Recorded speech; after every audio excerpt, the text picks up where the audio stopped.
سامعین و ناظرین، الفلاح اسلامک آرگنائزیشن کی اس خوبصورت پلیٹ فارم پر ہم آپ کا استقبال کرتے ہیں۔ ہم سے جوڑنے کے لیے یوٹیوب کے اس منفرد چینل کو سبسکرائب کرتے ہوئے بیل آئیکن کو ضرور پریس کریں تاکہ ہم آپ تک اپنی خدمات پہنچا سکیں۔ الحمدللہ رب العالمین والصلاة والسلام علی سید المرسلین وعلى آله الطيبين الطاهرين وصحبه الكرام المتقين وابنه الغوث الأعظم الجيلاني البغدادي المعين. أما بعد فأعوذ بالله من الشيطان الرجيم. بسم الله الرحمن الرحيم. والذين يبيتون لربهم سجدا وقياما. آمنت بالله صدق الله مولانا العظيم وصدق رسوله النبي الأمين الكريم ونحن على ذلك لمن الشاهدين والشاكرين الحمد لله رب العالمين. تھوڑے دیر قبل آپ نے تصوف، احوال صوفیہ اور اعمال متقی، خوف خدا کے متعلق ایک دل آفرین، وجد آفرین تقریر آپ نے سماعت فرمائی.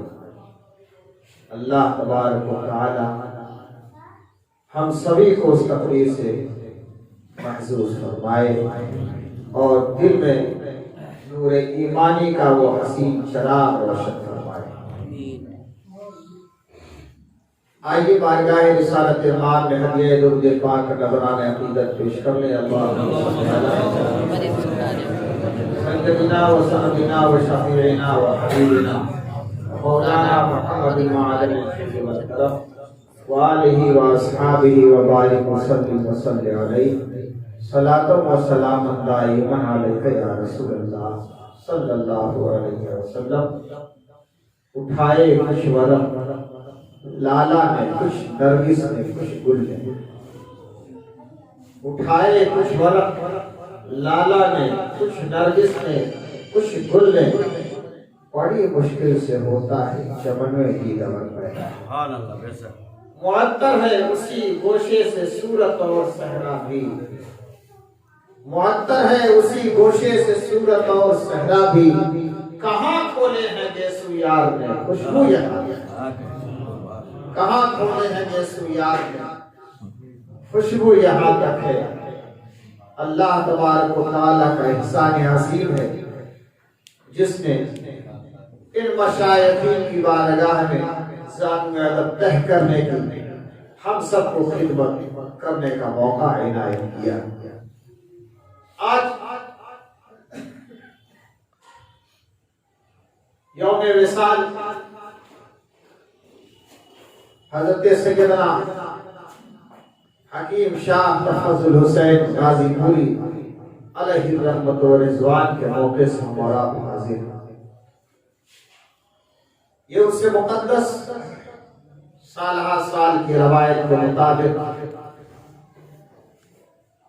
گامزن ہوتا رہا اور نہ جانے کتنے تڑپتے دلوں کو سکون بخشا، نہ جانے کتنیوں کے دکھ درد کو آسان کیا اور نہ جانے کتنے منگتے اس در کے سوالی بڑھنے کے بعد اپنے آپ کو دنیا و آخرت کا سرچشمہ حاصل کرنے میں کامیابی حاصل کی. بڑا عظیم موقع ہے. ایک دل جو کبھی مردہ سی شکل بنا لیتا ہے انسان کو ہمیشہ غمگین رہنے پہ مجبور کر دیتا ہے. لیکن یہی وہ مقام ہے کہ جہاں ہم اور آپ حاضر ہوتے ہیں تو ہمارے دل میں آبیاری اور تابندگی پیدا ہوتی. ہمارے آقا روح فدا علیہ تحیت و ثنا صلی اللہ تعالی علیہ وآلہ وسلم نے ارشاد فرمایا، یہ اولیاء ہیں جنہوں نے اپنے دن کو دن نہیں سمجھا، رات کو رات نہیں سمجھا. مخلوق خدا کو ایک کنارے کر کے اپنے رب کی عبادت میں مشغول رہے، قیام کرتے رہے، سجود کرتے رہے، اور اپنی ساری زندگی کو رب کی بارگاہ میں نچھاور کر دیا۔ نتیجہ یہ نکلا کہ وہ ہماری جو فانی زندگی تھی، جس فانی زندگی میں ہم نے اپنے آپ کو رب کی بارگاہ میں قربان کیا ہے، اللہ تبارک و تعالیٰ نے اس زندگی کا بدلہ ہمیں عالم برزخ میں یوں عطا فرمایا ہے۔ یہ اللہ کے مقدس ولی، تو نے ہمارے کہے ہوئے کے شب و روز گزارے، ہمارے قول و قرار پہ، اپنے قول و قرار پہ متعین کر رکھا ہے، ہماری باتوں پہ ایک ایک لمحہ، ایک ایک سیکنڈ تجھے عمل کرنے کی کوشش کی۔ لہذا اس صدقے میں ہم تجھے یہ صلاح دیتے ہیں کہ جہاں ہم نے تجھے فانی بنایا تھا، ایک مجبور بندہ بنایا تھا، عالم برزخ کی زندگی دے کر اب ہم تجھے فنا فی اللہ کی منزل تک پہنچاتے ہیں اور وہ مقام عطا کرتے ہیں کہ جو تو زندگی میں نہ کر پایا اس سے بڑھ کے تو عالم برزخ سے فرمائے۔ یہ وہ اولیاء کرام کی زندگی ہے۔ لیکن یاد رکھو، میں نے کہا قائد عالم صلی اللہ علیہ وآلہ وسلم کا فرمان، اللہ کا مقدس ولی جب اللہ کی یاد میں اپنے آپ کو مشغول ہو جاتا ہے تو اللہ تبارک و تعالیٰ اسے وہ قوت عطا فرما دیتا ہے، تو وہ بندہ اس لائق ہو جاتا ہے کہ مردوں کو زندہ کرتا ہے اور زندوں کو مار دیا۔ اب آپ سوچتے ہوں گے یہ تو صرف خدائی قوت ہے، اللہ تبارک و تعالیٰ کے پاس یہ قوت ہے کہ وہ زندہ کرتا بھی ہے اور موت بھی دیتا ہے۔ یہی وجہ تھی کہ حضرت ابراہیم خلیل اللہ علیہ السلام و تسلیم نے نمرود سے مناظرہ کیا تھا، اسی موت و حیات کے بارے میں گفتگو ہوئی تھی، اور موت و حیات کو لے کر کے اللہ ہی وہ ہے جو انسان کو موت دیتا ہے، انسان کو زندگی عطا فرماتا ہے۔ لیکن اس کے بعد کسی کو یہ نصیب نہیں۔ اللہ تبارک و تعالی وہ ہمارا ہم پر غالب ہے، اللہ تبارک و تعالی کی بارگاہ میں ہم مغلوب ہیں، ہم اس لائق نہیں، لیکن یہ اولیاء کرام کو اس لائق بنایا گیا ہے کہ زندگی بھی دیتے ہیں، موت بھی دیتے ہیں۔ علماء کرام فتویٰ لگاتے ہیں، مولانا یہ کہاں کی بات آپ کر رہے ہیں؟ اللہ کے علاوہ نہ کوئی زندہ کر سکتا ہے، نہ کوئی موت دے سکتا ہے۔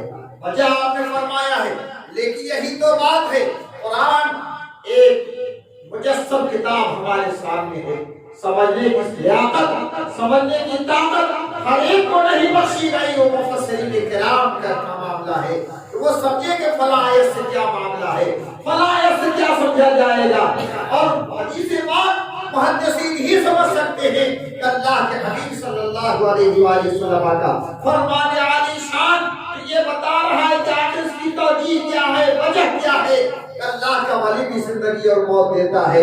تو ہم نے علماء کرام کی بارگاہ میں ذات ادب تہ کیا، اور تہ کرنے کے بعد ان علماء کرام سے، محدثین کرام سے سوال کیا، حضور یہ تو بتائیے اللہ تبارک و تعالیٰ جو حیات بھی دیتا ہے، موت بھی دیتا ہے، آخری اولیاء کرام کو کیسے نصیب ہوا؟ تو ہمارے محدثین کرام نے، استاد محترم نے ارشاد فرمایا، مولانا اس بات کو یاد رکھنا، اولیاء کاملین کی طاقت و قوت اللہ نے صرف اس لیے دیا ہے کہ انسان جب برائی کرتا ہے اور برائی کرتے کرتے اس کا دل مر جاتا ہے، مردہ ہو جاتا ہے، اولیاء کرام کی بارگاہ میں جب یہ جاتے ہیں تو اس مردہ دل کو اللہ کا ولی زندہ کرتا ہے، اللہ کا ولی اس مردہ دل کو زندہ کر دیا کرتا ہے۔ پھر میں نے پوچھا حضور یہ تو میں نے مان لیا کہ مردہ دل کو زندہ کرنا اولیاء کرام کا کام ہوتا ہے، لیکن یہ موت کہاں دیتے ہیں، یہ انسان کو مارتے کیسے ہیں، یہ موت آتی کیسے ہے؟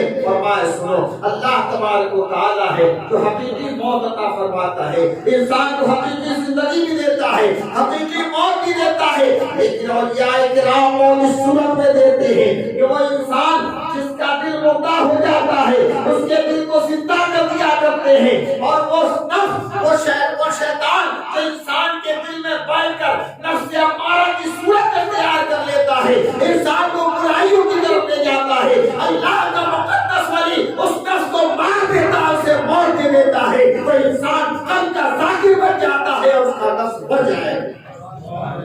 اولیاء کرام کے اندر یہ طاقت و قوت دی گئی، لیکن میرے عزیز اب یاد رکھو یہی وہ اولیاء کرام ہیں جنہوں نے ہماری زندگی میں وہ چار چاند لگایا ہے، جنہوں نے ہمیں وہ قوت بخشی ہے کہ آج ہم ان کی بارگاہ میں حاضر ہوتے ہیں۔ دیکھو یہ اولیاء کرام کیسے اللہ کے ولی بنے ہیں۔ بہت آسانی سے مت سمجھیے گا، بہت آسانی سے ایسا نہیں ہوتا، بہت کچھ جفاکشی کرنی ہوتی ہے، بہت محنت کرنا پڑتا ہے، رب کی بارگاہ میں رجوع ہونا پڑتا ہے، یہاں تک کہ اپنے آپ کو دل و جان سے قربان ہو جاتے ہیں، تب کہیں جا کے اللہ انہیں اپنا مقدس ولی بناتا ہے۔ اور مقدس ولی جب بن جاتے ہیں تو اب ان کا معاملہ یہ ہوتا ہے، اے اللہ کے مقدس ولی، ہم نے تجھے پیدا کیا تھا صرف اس لیے کہ وما خلقت الجن والانس الا لیعبدون، تو ہماری عبادت میں مصروف ہو جا، ہماری عبادت میں مصروف ہو جا، ہماری راہ میں اپنی زندگی کو قربان کر دے۔ اب اس کے بعد تیرا معاملہ یہ ہوگا کہ جیسے جیسے تو نے میری بارگاہ میں قربانی کی ہے، اب ہم میں خدا کو تیری بارگاہ میں بھیجتا جاؤں گا، ہم یہ خدا کی رہبری دیکھ کرنا تیرا کام ہے۔ اب اللہ کے مقدس ولی رہبری کر رہے ہیں، کہاں کہاں رہبری کرتے ہیں؟ پہلے عشق کو دیکھو، تصوف ہے کیا؟ تصوف کو آپ سمجھیں، تصوف ہے کیا؟ بہت تفصیل کے ساتھ مولانا ڈاکٹر سید محمد اکمل صاحب نے آپ کے سامنے پیش کیا ہے۔ وہ حقیقت ہے، وہ معرفت کا جام ہے جو اولیاء کرام پیا کرتے ہیں، اتنا مست ہو جاتے ہیں کہ انہیں کچھ اور نہیں نظر آتا۔ پوچھو وہ شیخ کامل سے، مربی کامل سے، وہ غوث اعظم سے پوچھیں، سیدنا غوث اعظم رضی اللہ تعالیٰ عنہ ابھی تعلیمی سلسلے میں ہیں، تعلیم حاصل کر رہے ہیں، اور ان کا عالم یہ ہے کہ خلق خدا ان سے وابستہ ہوتی جا رہی ہے، وابستہ ہوتی جا رہی ہے، حج کرنے جا رہے ہیں، باپ دادا حج کر لیا، لیکن پھر بھی تمنا ہے اور آرزو ہے، دل میں یہی ہے کہ پھر حج کرو، پھر حج کرو، ہر سال حج کے لیے جاؤ۔ غوث اعظم رضی اللہ تعالیٰ عنہ ایک مرتبہ ماں کی بارگاہ میں حاضر ہوتے ہیں، امی جان ارادہ ہے حج کرنے کا، اجازت دے دیجئے تاکہ حج کر لوں۔ امی جان نے کہا بیٹا ابھی پڑھنے کا وقت ہے، علم حاصل کر لو، اس کے بعد نہ جانے کتنے وقت آئے گی تو حج کر لینا۔ مایوس ہونے کے بعد ماں کی بات ہی ٹالوں تو کیسے ٹالوں، ماں کو ناراض کر دوں خدا ناراض ہو جائے گا، ماں کو ناراض کر دوں میری ماں کا ناراض ہو جائے تو میرا شیخ ناراض ہو جائے گا، میری ماں کا ناراض ہو جائے تو اللہ تبارک و تعالیٰ کی قدرت کاملہ مجھ سے ناراض ہو جائے گی، ناراض نہیں کر سکتا۔ ٹھیک ہے، اطمینان و سکون سے بیٹھ گئے۔ ایک وقت وہ بھی آیا کہ حاجیوں کا قافلہ حج کرنے کے لیے چلا، بغداد کا راستہ ہو کر مدینہ طیبہ کو جا رہا ہے۔ شیخ کامل نے دیکھا اب یہ قافلہ تو جا رہا ہے، اگر میں راہ میں رہوں تو قافلہ دیکھو مجھ سے برداشت نہ ہو سکے گا، میں چھلانگ مار کر کے نکل جاؤں، لیکن قربان جاؤ ماں کا وہ حکم سامنے آ رہا ہے، آئے ہو رہا ہے، جانے کی ہمت تو نہیں ہے، چلو چھت سے حاجیوں کی کم سے کم زیارت کر لوں، حاجیوں کی زیارت کر لوں۔ وہ بغداد کا واقعہ حضرت سیدنا غوث اعظم رضی اللہ تعالیٰ عنہ مکان کی چھت پہ چڑھ گئے، اور چڑھنے کے بعد حاجیوں کا قافلہ دیکھ رہے جا رہا ہے۔ جب حاجیوں کا قافلہ آگے بڑھ رہا ہے، آنکھوں سے اشک جاری ہے، رو رہے ہیں، زاروں کے دار آنسو بہا رہے ہیں، اور دیکھنے کے بعد نہیں کہہ رہے ہیں اللہ کے حبیب سرور کائنات صلی اللہ تعالیٰ علیہ وآلہ وسلم کون سی خطا ہو گئی کہ مجھے جانے سے میری ماں نے روک دیا ہے، کون سی لفظ شعر میں یا رسول اللہ کہ آپ نے اپنی بارگاہ میں اس سال مجھے بلایا نہیں ہے۔ التجا کرتے جا رہے ہیں، آرزو کرتے جا رہے ہیں، منت کر جا رہے ہیں، اے خانہ کعبہ، اے بیت اللہ، آخر کیا وجہ ہے کہ میری یاد سے تو غافل ہو گیا ہے؟ اے اللہ آج وہ نصیب فرماتا، آج وہ بھی موقع مجھے نصیب فرماتا، لیکن نہ ہو سکا، روتے جا رہے ہیں۔ حاجیوں کا قافلہ جیسے جیسے قدم پہ قدم آگے بڑھ رہا ہے، ان کی تپش اور توجہ زیادہ بڑھتی جا رہی ہے، یہاں تک کہ دیکھتے دیکھتے برداشت نہ ہو سکا، غش کھا کر زمین پہ گر پڑے تو دیکھا تھوڑی دیر میں اٹھے، قافلہ تو آنکھوں سے اوجھل ہو چکا ہے، قافلہ بہت دور جا چکا ہے، حضرت سیدنا غوث اعظم رضی اللہ تعالیٰ عنہ بیٹھے ہوئے ہیں۔ اچانک تھوڑی دیر میں جب حاجیوں کا قافلہ مکہ معظمہ پہنچ گیا اور جانے کے بعد وہاں لوگ حج کے لیے